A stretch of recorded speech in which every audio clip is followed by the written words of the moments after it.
Hey everybody, so getting ready to show you this choreography for the Psalms 19 choreography that we're going to be doing. This is just our group, so local people here in France and then some people from the US that are coming over. There will be around between 5 to 8 of us, depending on who all is available and can do this. I wanted just to give you a little bit of background before I start working on choreography, because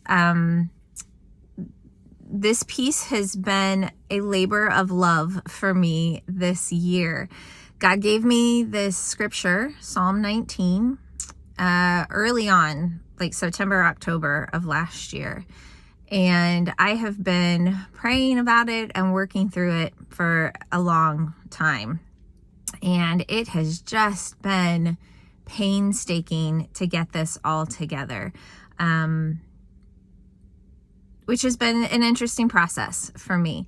So I wanted just to give you a little bit of background. I'm not sure if I'm going to call it Psalm 19 or if I'm going to call it Reverence, because in the NLT version, it actually talks about showing reverence to God. I think it's in verse 7, 8, 9, something like that.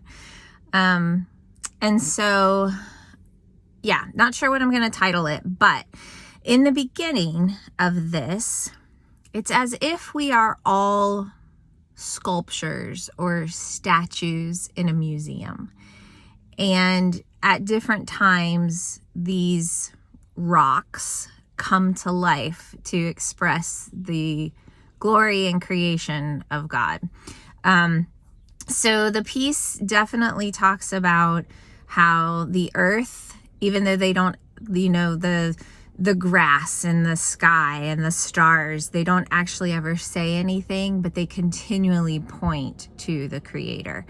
I also was kind of taking it from the scripture where it says, if the humans don't do what they're supposed to do, the rocks will cry out, with telling the good news and the gospel. And so that's kind of the message behind this piece. Those of you that will do solo parts, I have broken up different parts of the verses that you will use to create your pieces. And I will talk with you more specifically about that. There are only 4 solo part times in this piece.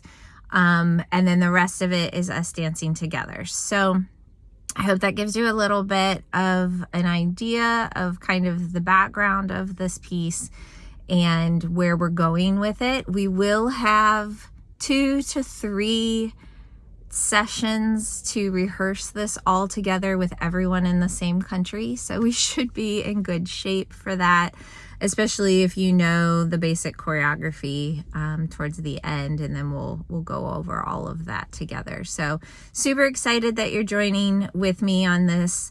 And yeah, we're just gonna, with open hands, offer this to the Lord for whatever he's going to do with this piece, because it has definitely been a challenge for me. So, okay. Enjoy. Choreography's next. So this starts at about a minute 40 or so in the music. Before this has been solos up until this point. And so what you're going to do is, on the beat, you're going to run here, 2, 3, 4, and then you're going to do a triplet cabriole on the music, and really watch this with the music, with the timing. But your hands are flexed and your foot is also going to be flexed, and it's going to go 1, 2, 3 as you go, and then we're going to reach this way, and that finishes out the 8 count.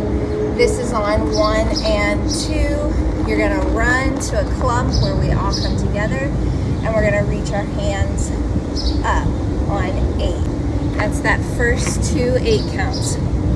Then, as a circle, we're going to rotate our clump, reaching and reaching idea how that's going to actually work, but when we get that all together, we will do that. So you're gonna reach up as a clump.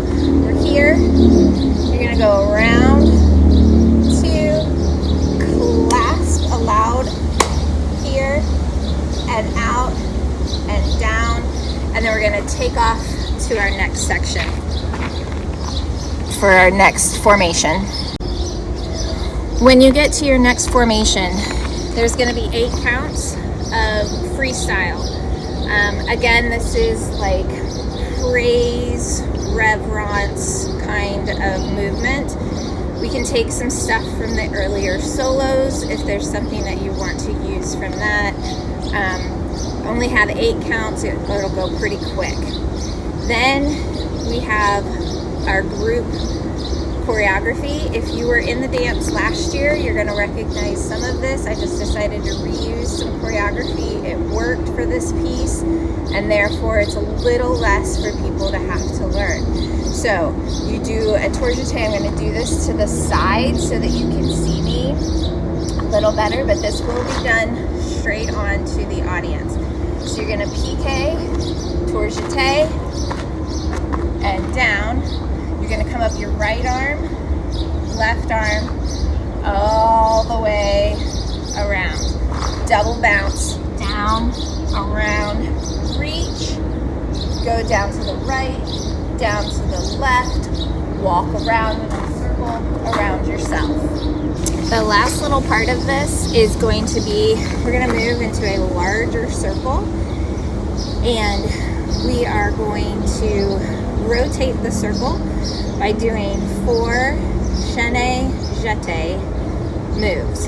The way that works is you do chaîné, and then you leap onto the front foot and you keep turning.